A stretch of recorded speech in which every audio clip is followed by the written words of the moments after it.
ଦେଖନ୍ତୁ ସାଙ୍ଗମାନେ ଆଜି ଆମର ଦିନବେଳା କ'ଣ ଖାଇବା ହେଇଛି। ଯେହେତୁ ଆଜି ସଣ୍ଡେ ରବିବାର, ଆଜି ହେଉଛି ଅମାବାସ୍ୟା, ସାଧା ହେଇଛି। ସାଧା ଉପରେ ଦେଖନ୍ତୁ ହରଡ଼ ଡାଲି, ଗରମ ଭାତ, ଇଏ ହେଉଛି ବଡ଼ି ଫୁଲା, ଇଏ ହେଉଛି ଆଳୁ ଭଜା, ଇଏ ହେଉଛି ଘାଣ୍ଟ ତରକାରୀ। କେମିତି ହେଇଛି ଖାଇବା ସାଙ୍ଗମାନେ ଦେଖନ୍ତୁ, ପ୍ଲିଜ୍ କମେଣ୍ଟରେ ଜଣାଇବେ। ହାଇ ହ୍ୟାଲୋ ନମସ୍କାର, ମୁଁ ସନ୍ଧ୍ୟା। ଆପଣମାନଙ୍କୁ ମୋର ୟୁଟ୍ୟୁବ୍ ଚ୍ୟାନେଲ୍ ରେସିପି ସ୍ୱାଗତ। ଆପଣମାନେ ସବୁ କେମିତି ଅଛନ୍ତି? ମୁଁ ତ ଭଲରେ ଅଛି। ଆପଣମାନେ ସବୁ ଦେଖନ୍ତୁ ଆଶା ବିଶ୍ୱାସ ଟାଇମ୍ ତ ହେଇଗଲାଣି 2ଟା, ମୋର ଖାଇବା ପାଇଁ ବସିଛି। ବର୍ଷା ତ ଆସିଲାନି ଅନ୍ଧାର କରିକି। ଆଉ ଚାଲନ୍ତୁ ଖାଇଦେବା ଜଲ୍ଦି ଜଲ୍ଦି, ଖାଇକି ଟିକେ ରେଷ୍ଟ ନେବା।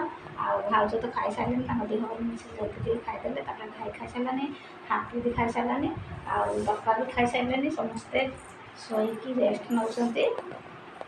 ଆଉ ମୁଁ ଅଛି ବାକି, ମୁଁ ଲାଷ୍ଟରେ ତ ଖାଏ ଭିଡ଼ିଓ ସେୟାର କରି। ଆଉ ଆପଣମାନେ ମୋ ଖାଇବାକୁ ଦେଖନ୍ତୁ, ଭଲ ପାଇବା ଦିଅନ୍ତୁ, ଆଉ ମୋତେ ବହୁତ ସାରା ସପୋର୍ଟ କରନ୍ତୁ। ଆପଣମାନଙ୍କ ଭଲ ପାଇବା ସପୋର୍ଟ ମୋ ପାଇଁ ସବୁକିଛି। ଆପଣମାନେ ଯଦି ମୋତେ ସପୋର୍ଟ ନ କରିବେ ତାହେଲେ ମୁଁ ତ ଆଗକୁ ଯାଇପାରିବିନି। ଆପଣମାନଙ୍କର ଭଲ ପାଇବା ସପୋର୍ଟ ମୋ ପାଇଁ ନିହାତି ଦରକାର। ଆଉ ଆପଣମାନେ ଜାଣିଥିବେ ମୁଁ ଗୋଟେ ଖାଇବା ଭିଡ଼ିଓ ଚ୍ୟାନେଲ୍ କରିଥିଲି, ଏବେ ତ ଆଉ ସେଥିରେ ଭିଡ଼ିଓ ପକାଉନି, କାରଣ ମୋ ଦେହ ଟିକେ ଭଲ ନାହିଁ, ସେଥିପାଇଁ ଭିଡ଼ିଓ ସେୟାର କରୁନି। ଆପଣମାନେ ମୋର ଏଇ ଚ୍ୟାନେଲ୍ଟାକୁ ଖାଇବା ଭିଡ଼ିଓ କରୁନି, ଏଇ ଚ୍ୟାନେଲ୍ଟାକୁ ଦେଖନ୍ତୁ ଆଉ ଭଲ ପାଇବା ଦିଅନ୍ତୁ। ଆଉ ଚାଲନ୍ତୁ ଡେରି ନ କରି ଫଟାଫଟ ଖାଇଦେବା। ଆଉ ଖାଇବା କେମିତି ହେଇଛି ପ୍ଲିଜ୍ ସାଙ୍ଗମାନେ ମୋତେ କମେଣ୍ଟରେ ଜଣାଇବେ। ଆଉ ଭାଉଜଙ୍କ ଦେହ ଭଲ ନାହିଁ, ତଥାପି ସେ ଏତେ ସାରା ଆଇଟମ୍ କରିକି ଦେଇଛନ୍ତି, କାରଣ ଭାଉଜ ଦେହ ଭଲ ନଥିଲେ ଥାଉ ଯାହାହେଲେ ବି ରୋଷେଇ କରନ୍ତି, ମୁଁ କିଛି ସାହାଯ୍ୟ କରେ, ମିଳିମିଶି ହେଇକି ଆମେ କାମ କରୁ। ଆଉ ସିଏ ଏଇଟା କଲା ନାହିଁ, ମୁଁ ଏଇଟା କଲା ନାହିଁ, ଆମ ଭିତରେ କେମିତି କିଛି ତଫାତ ନାହିଁ। ଆଉ ଯାହା ହାତରେ ଯାହା ପଡ଼ିଲା ସେ କରିଗଲା।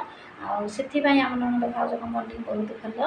ଆଉ ଏମିତି ବେଳେବେଳେ ମାନେ ପ୍ରଶ୍ନ ଉଠେ ଯେ ଆକ୍ଚୁଆଲି ପ୍ରତ୍ୟେକ ଘରେ ନଣନ୍ଦ ଭାଉଜ ଅଛନ୍ତି, କାହା ଘରେ ବି ଝଗଡ଼ା ହେଉଛି, କାହା ଘରେ ବି ଭଲରେ କଟୁନି, କିନ୍ତୁ ମୋତେ ବହୁତ ଖରାପ କମେଣ୍ଟ ଆସେ ଯେ ତୋ ଭାଉଜ ତୋତେ ହାଣିବ ବନିକିରି, ତୋ ଭାଉଜ ସହ ତୋର ଭଲ ସମ୍ପର୍କ ନାହିଁ। ଆକ୍ଚୁଆଲି ମୋ 3ଟା ଭାଉଜ ଆମକୁ ଧନ ସ୍ନେହ ଭଲ ପାଇବା ଏତେ ମାନେ ଧନ ଦେଉଛୁ ନ ଦେଉଛୁ, କିନ୍ତୁ ଏତିକି ଗୋଟେ କଥା ସ୍ନେହ ଭଲ ପାଇବା ଦେଇଛନ୍ତି। ଆଉ ମୁଁ ସେତିକି ସ୍ନେହ ଭଲ ପାଇବା ପାଉଛି, ଆଗକୁ ପାଇବି ନାହିଁ ମୁଁ ତ ଜାଣିନି, ଏବେ ତ ପାଉଛି।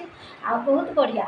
ବେସିକାଲି ମୋ ସାନ ଭାଉଜ, ସେ ଯେହେତୁ ବଡ଼ ଭାଉଜ ବାହାରେ ରହୁଛନ୍ତି, ତଥାପି ସେ ବି ମୋତେ ଭଲ ପାଇବା ଦିଅନ୍ତି, ଯେଉଁ କଥା ମାଗିଦେଲେ ନାହିଁ କରନ୍ତିନି। ଆଉ ସବୁବେଳେ ମୋତେ ହେଲ୍ପ କରନ୍ତି, ଆଉ ବହୁତ ବି ଭଲ। ଆଉ ସେ ବହୁତ ଭଲ ମୋ ବଡ଼ ଭାଉଜ।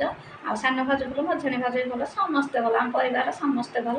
ଏମିତି ଗୋଟେ ଗୋଟେ କଥା ସମସ୍ତଙ୍କ ଘରେ ଟିକେ ଟିକେ କେଁ କଟର ହୁଏ, ସମସ୍ତଙ୍କ ଘରେ ଟିକେ ଟିକେ ହୁଏ, କିନ୍ତୁ ଆମ ଘରେ ବି ହେଲେ ବି ସଲ୍ଭ ହେଇଯାଏ। ବେଶୀ ସମୟ ଲାଗି ରୁହେନି, କାରଣ ବେଶୀ ସମୟ ଲାଗି ରହିଲେ ମଣିଷ କ'ଣ ପାଇବ? ଆଜି ଅଛି ମଣିଷ କାଲି ନାହିଁ। ଜୀବନରେ ଜାଣିଥିବ ଏ କଳିଯୁଗରେ ଆୟୁଷ ନାହିଁ। ଆଉ ଯେତିକି ଦିନ ଆୟୁଷ ଅଛି ସେତିକି ଦିନ ମଜାମସ୍ତିରେ ଦିନ କଟିଗଲା ଗଲା, କାହା ସହିତ ରାଗ ରୁଷା କରି କିଛି ମୂଲ୍ୟ ନାହିଁ। ଆଉ ଯେତିକି ଦିନ ରହିବା, ଭଲରେ ରହିବା, ଖୁସିରେ ରହିବା, ସମସ୍ତେ ଆମକୁ ଭଲ ପାଇବା ଦେବେ, ସପୋର୍ଟ କରିବେ। ଆଉ ମୋ ଭିଡ଼ିଓ ଦେଖନ୍ତୁ, ଭଲ ପାଆନ୍ତୁ।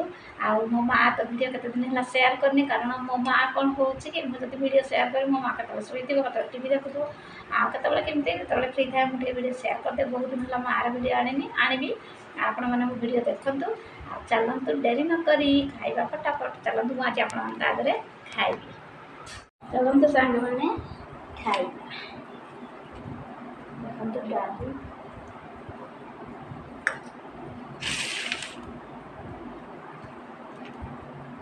ଫେଭରେଟ୍ ମୋର ହରଡ଼ ଡାଲି, ଗରମ ଭାତକୁ ହରଡ଼ ଡାଲି ବହୁତ ଫେଭରେଟ୍।